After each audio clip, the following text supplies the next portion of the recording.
What is going on, everybody? Thank you for tuning in to another edition of On the Road to Victory. I'm your host, Jimmy Smith, and I hope you're all having yourselves a great Wednesday afternoon. It's hump day. That's right. It's Wednesday. We're going behind enemy lines a day late. Apologize, but had to, unfortunately, bury one of my best friends yesterday. So a day late, as I told you guys, might have some things going on. So we're going to get this in here. We're going to go behind enemy lines talking about Washington Commanders. And then later today, I will be dropping a video on the injury report for both teams. So this is not live. I'm actually recording this, going to drop it then for you guys. So hopefully it'll be around 4:30. We'll see when that gets out to you. But without further ado, let's jump right into this week 10, baby, at the Washington Commanders. No, we are not. They are at Lincoln Financial Field. So look, we're going into this game, a home game, obviously doing pretty well. Washington, they've got some things going on behind closed doors right now, talking about coming out with a big announcement tomorrow. We'll see what that has to do. We know Dan Snyder is trying to sell the Washington Commanders, so we'll see if they sell them, change their name again next year. My God, what a mess this organization is. But we're here to talk about football, so let's talk about football. And without, getting carried away, we know where the Eagles are, but they happen to be in the same division. So we're going to talk about the NFC East. This is not to boast. This is going to be talking about the Washington Commanders, and obviously we'll be breaking it down the next couple of days, this matchup. But right now, this is just to get to know. So I'd love to hear your comments, whatever your thoughts are on this matchup, who you're intrigued to see, all of the things we're going to talk about. Let me know down below. Used to going live usually, so this is going to be different, but I'd love to hear from all of you. Let's jump right into this bad boy. We'll look at the NFC East here, and obviously we talked about it. Eagles 8-0, sitting at top. Got the Cowboys and Giants right behind us at 6-2, and then Washington not going away. They're at 4-5. Got a new quarterback in the mix, so things starting to look a little bit brighter for them. So they are moving up the NFC standings, at least not the NFC East, but they are in ninth here at 4-5. And you see, the Cowboys and Giants have the top wild card spots there. And then, of course, the Eagles at 8-0. But this is not a team, to just take easily. They're going to be pissed off. They've got a lot of things going on behind scenes. But this team, look, it's a divisional matchup. I don't have to explain it to you. We know that in the NFC East, especially, these guys are always going to war. I think the Eagles and Commanders, they're looking for a fight. And after how we smacked around Carson Wentz last time, they are definitely looking for some revenge. So let's jump into this and look at how this Washington team has been doing so far this year. So we'll take a look at their team stats and where that has them ranked throughout the NFL. So on offense, you see here, 26th in points, 21st in total yards. So bottom of the pack here, 22nd in passing, 21st in rushing.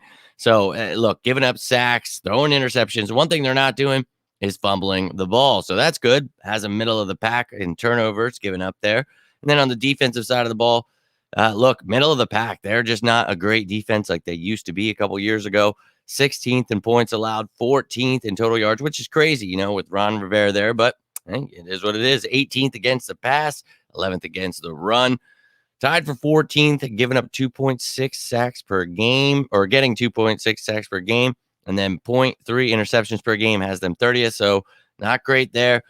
Tied for 29th in turnovers per game. So just not good for them at all. And, this is a struggling team, but they've got a lot of really good pieces. So we're going to take a look at it. And you never know, with a team with a lot of talent, and something to fight for. Obviously, every team is going to want to be the first team to beat us this year until we lose. So ain't going to happen. Best of luck to you. But let's take a little gander here at this coaching staff. And you'll see here, obviously, we talked about Ron Rivera, but they've got Scott Turner at offensive coordinator, Jack Del Rio there at defense. I bet that man is miserable. You love to see it. No Nazis here. And then Nate Kazor there, special teams coach. So this is a coaching staff. We talked about it.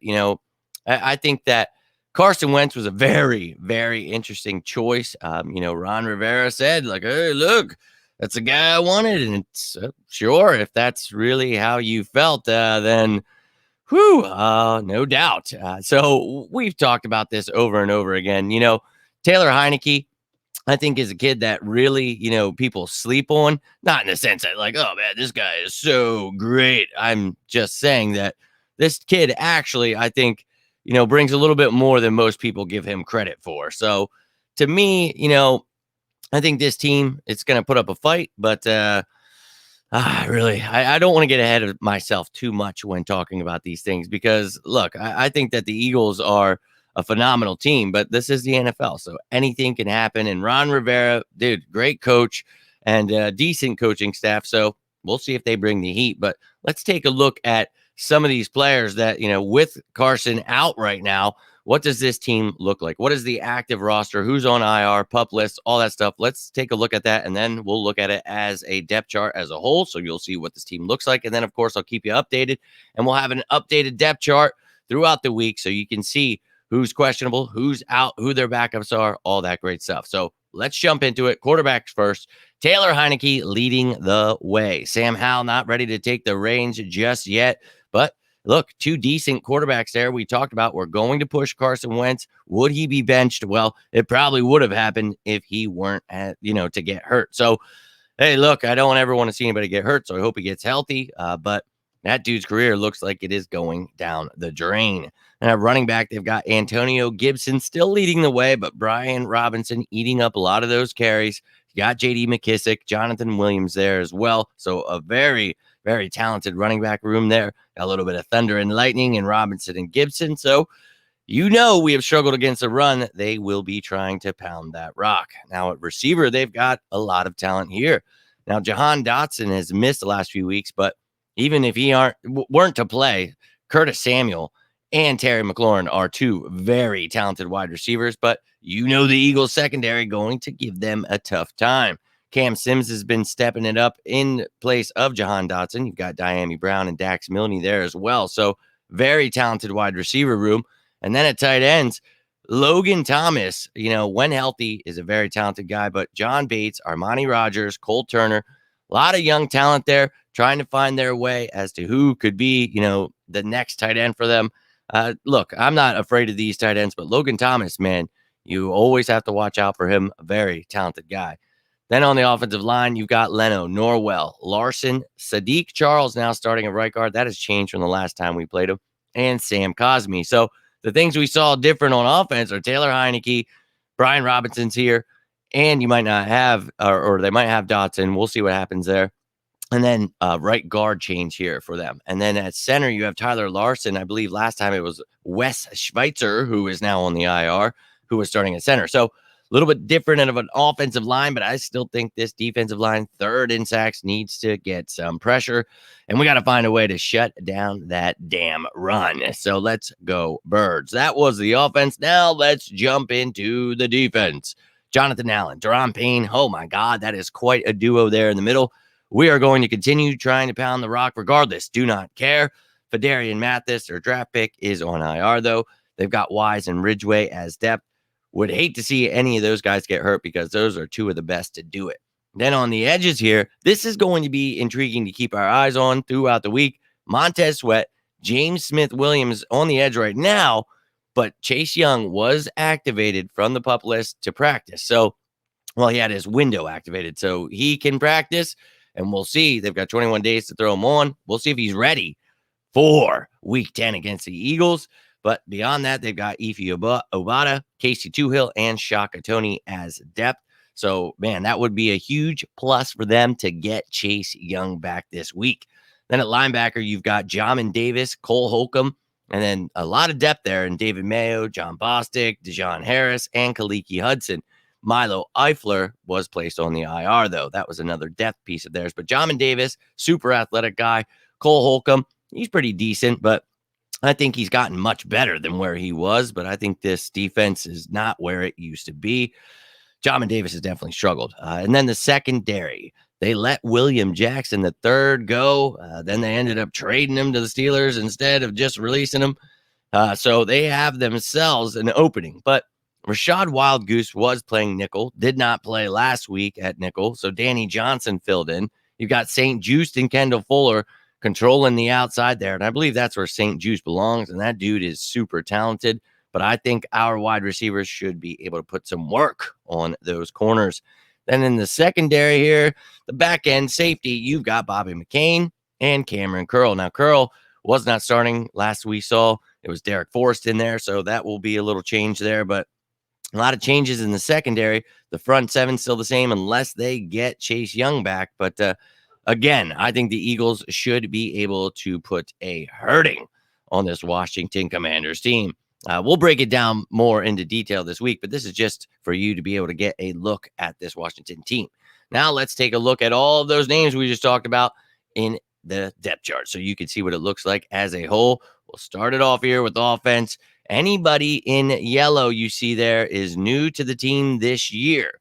In white, they have been part of the organization beyond this year. So you see Dotson, Norwell, and those are the only starters that are new to this team. But you got a lot of depth pieces there. And then you see the guys that are on IR. You got Wentz, Hodges, Roulier, Schweitzer, and Beavers all on IR.